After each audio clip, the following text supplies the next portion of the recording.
మీనరాశి ప్రేక్షకులందరికీ కూడా 2026వ నూతన సంవత్సర శుభాకాంక్షలు. 2026వ సంవత్సరంలో మీనరాశి వారికి ఏ విధంగా ఉందో పరిశీలిద్దాము. అలాగే మనం ఈ పరిశీలన చేసే ముందు గమనించాల్సిన విషయం ఏమిటంటే, మనము జనవరి 2026 నుంచి డిసెంబరు 2026 వరకు మాత్రమే ఫలితాలు చెప్పుకుంటున్నాం. దీంతో పాటు జనవరి నుంచి జూన్ వరకు ఏ విధంగా ఉంది, జూన్ నుంచి డిసెంబర్ వరకు ఏ విధంగా ఉంది అనే దాన్ని కూడా మనం పరిశీలిద్దాం.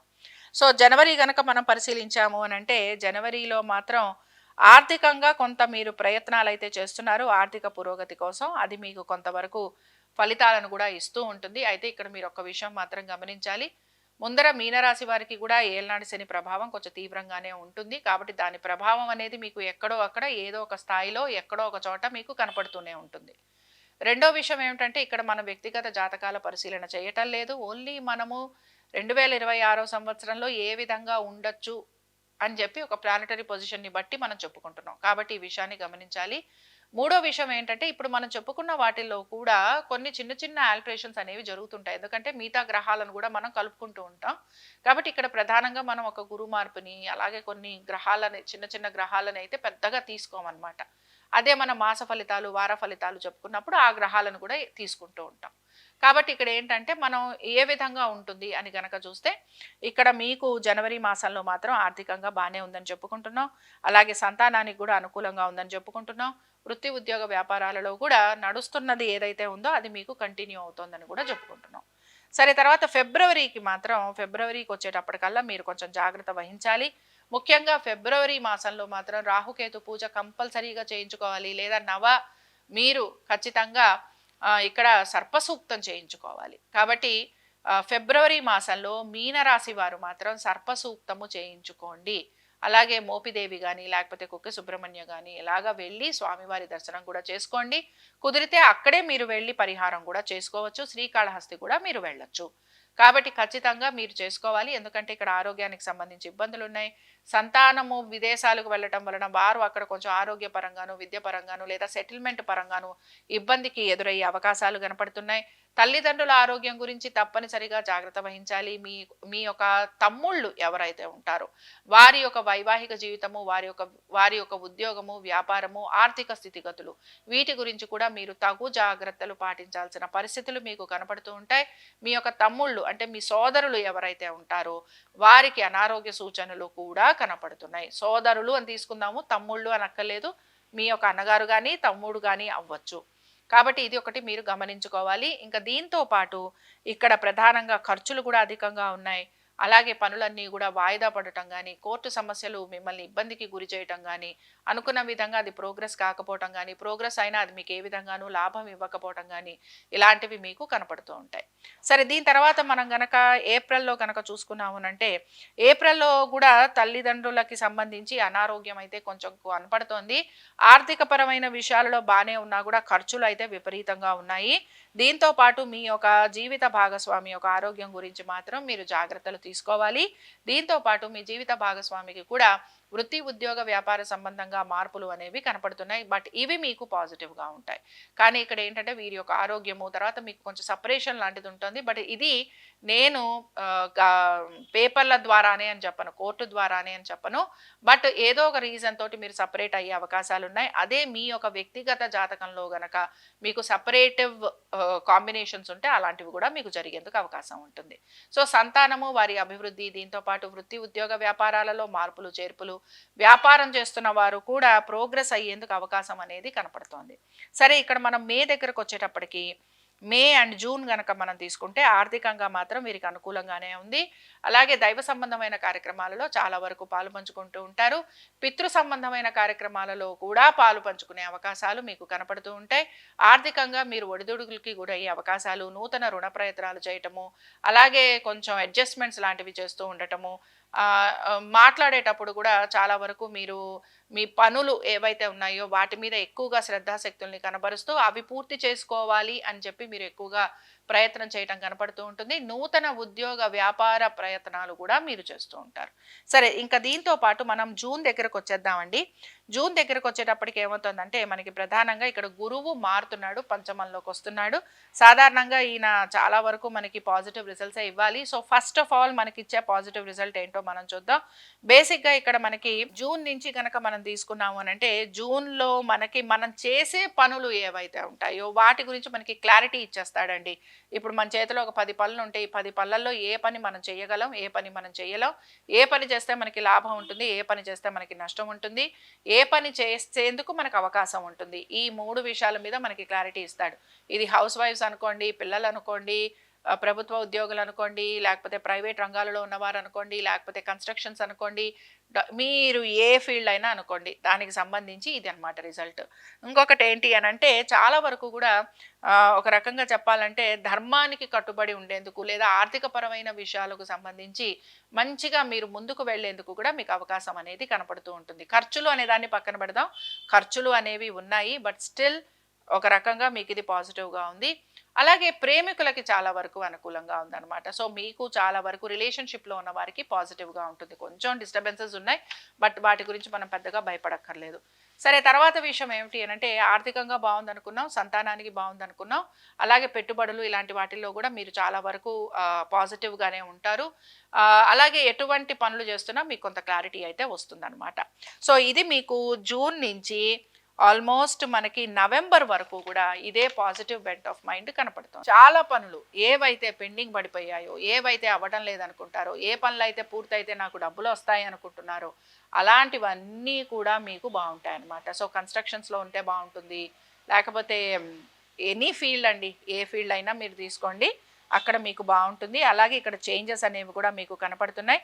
ముఖ్యంగా చాలా చాలా చాలా బాగుండే విషయం ఎప్పటి నుంచి అనంటే సెప్టెంబర్ టు నవంబర్ అనమాట. సెప్టెంబర్ టు నవంబర్ ఆర్థికంగా బాగుంది, సంతానానికి బాగుంది, మీ పరంగా మీకు బాగుంది, వృత్తిపరంగా బాగుంది, కుటుంబ పరంగా బాగుంది, అలాగే మంచి పనులు చేసేందుకు అనుకూలంగా ఉంది. దీంతో పాటు మంచి పితృ సంబంధమైన కార్యక్రమాలు కూడా చేసే అవకాశం ఉంది. అలాగే దైవ సంబంధమైన కార్యక్రమాలు చేసే అవకాశం కూడా కనపడుతుంది. సో సెప్టెంబర్ నుంచి ఆల్మోస్ట్ అక్టోబర్ వరకు సూపర్ డూపర్ పీరియడ్గా మనం చెప్పుకుంటున్నాం. చాలా చాలా బాగుండబోతోంది. అయితే ఇక్కడ మనం అక్టోబర్ దాటిన తర్వాత అంటే నవంబర్ నుంచి డిసెంబర్ వరకు మాత్రం శ్రమ ఎక్కువగా ఉండబోతోంది. హెల్త్ పరంగా జాగ్రత్తలు తీసుకోవాలి. సమాధానం చెప్పుకోవాల్సిన పరిస్థితులు చాలా చాలా ఉంటాయి. కోర్టు విషయాలు ఏవైతే పెండింగ్ పడుతూ వచ్చాయో, ఏవైతే మీరు పూర్తి చేయాలనుకుంటున్నారో వాటన్నిటిపైన దృష్టి పెడతారు. ఖర్చులు అధికంగా ఉండే అవకాశాలు కనపడుతున్నాయి. కొన్ని ప్రాజెక్ట్స్ ఏవైతే మీరు పూర్తి చేసుకుంటూ ముందుకు వెళ్ళే ప్రయత్నం చేస్తూ ఉంటారో అందులో మీకు కొంత అవాంతరాలు కూడా కనపడుతుంటాయి. So health plays a major role అనమాట. సో ఈ విషయంలో జాగ్రత్తగా ఉండాలి. ఈ విషయంలో గనక మీరు జాగ్రత్తగా ఉంటే ఆర్థికంగా కూడా అంటే ఖర్చులు కూడా అధికంగా ఉన్నాయి. అలాగే మీ రిలేషన్షిప్ విత్ యువర్ సిబ్లింగ్స్ అది కూడా సఫర్ అయ్యేందుకు అవకాశాలు అనేవి ఎక్కువగా కనపడుతున్నాయి. వృత్తిపరంగా డిస్టర్బెన్సెస్ అనేవి ఎక్కువగా ఉంటాయి. శత్రువులు ఎక్కువగా ఉండబోతున్నారు. నమ్మించి మోసం చేసే వాళ్ళు ఎక్కువగా ఉంటారు. ఒక్కొక్కసారి చూడండి, మీరు నాకు ఇంత అమౌంట్ ఇవ్వండి, మీకు ఇక్కడ ఎక్కడో ఉద్యోగం వేయిస్తామంటారు. అలాంటి ఆపర్చునిటీస్ వస్తూ ఉంటాయి.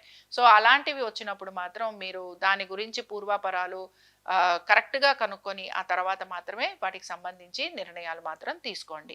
సో ఉద్యోగస్తులకి ప్రయాణాలు అధికంగా ఉన్నాయి, శారీరక శ్రమ అధికంగా ఉంది. అలాగే మీరు గనక నూతన ఉద్యోగ ప్రయత్నాలు లాంటివి చేస్తూ ఉంటే కూడా అందులో ప్రయత్నం అనేది మాత్రం కనపడుతుంది అనమాట. సో ఒక రకంగా చెప్పాలి అంటే రిజల్ట్స్ వస్తున్నాయి, బట్ మంచి పాజిటివ్ రిజల్ట్ అనేది మీకు సెప్టెంబర్ టు అక్టోబర్ కనపడుతోంది. ఈ లోపల నెమ్మదిగా మీ పనులన్నీ కూడా ఒక రౌండ్ మెల్లగా పూర్తి చేసుకుంటూ వస్తున్నారనమాట. సరే, ఇప్పుడు ఇక్కడ మీరు ఎటువంటి పరిహారాన్ని పాటించాలో చూద్దాం. బేసిక్గా ఈ రాశి వారు ఏలాంటి శనిలోనే ఉన్నారు. కాలభైరవాష్టకం చదవటం, కాశీ వెళ్ళటం, కాశీ క్షేత్రంలో స్వామివారిని శివుడిని దర్శనం చేసుకోవటం, కాలభైరవుడిని దర్శనం చేసుకోవటం, కుదిరితే 9 రోజులు కాశీలో ఉండటం, ఇది మీరు కంపల్సరీగా చేయాలి. ఈ సంవత్సరంలో ఎప్పుడు చేసినా పర్వాలేదు.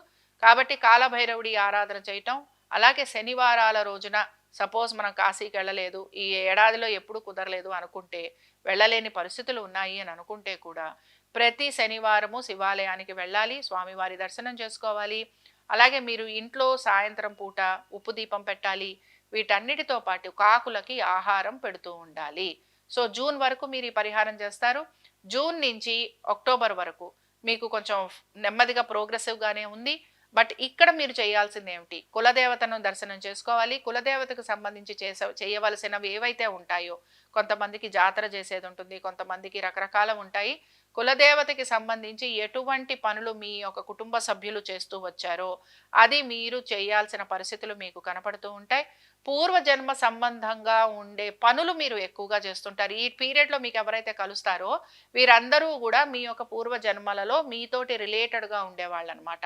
కాబట్టి వారికి మీరు డబ్బులే ఇవ్వచ్చు, వారికి మీరు ధన సహాయమే చేయొచ్చు, వారికి మీరు మామూలుగానే ఏదైనా సహాయం అందించొచ్చు, వారికి విద్యకి సహాయం అందించొచ్చు, లేదా వారికి ఆరోగ్యానికి సంబంధంగా ఇబ్బందులుంటే దానికి సంబంధించి సహాయం అందించొచ్చు.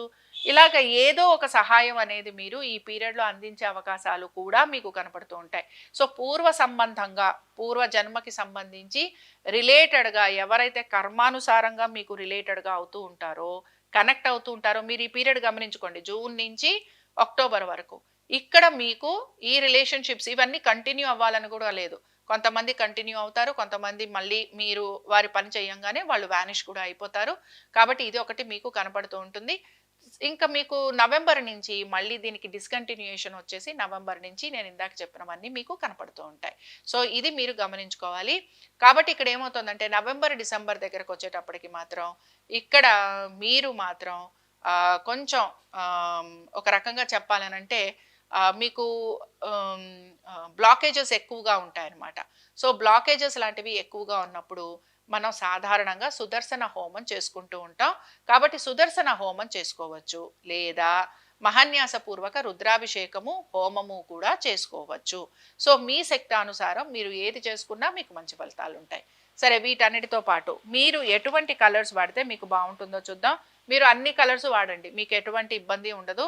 అన్ని కలర్స్ వాడండి. ఎనీవే మీరు చాలా చూసీగా ఉంటారు. చాలా స్పెసిఫిక్‌గా మేము ఈ కలర్సే వాడతామని కూడా మీరు అంటూ ఉంటారు. కాబట్టి మీకు నచ్చిన కలర్స్ మీరు వేసుకోండి. మీకెక్కడ ఎటువంటి దోషము కలగదు. ఇందులో బేసిక్‌గా ఏమవుతుంటుందంటే ఎందుకు నేను ఈ మాట అన్నానంటే మీకు రకరకాల ఆలోచనలు కలుగుతూ ఉంటాయన్నమాట. ఇవాళ నేను వైట్ ఏసుకుంటే ఏమవుతుంది?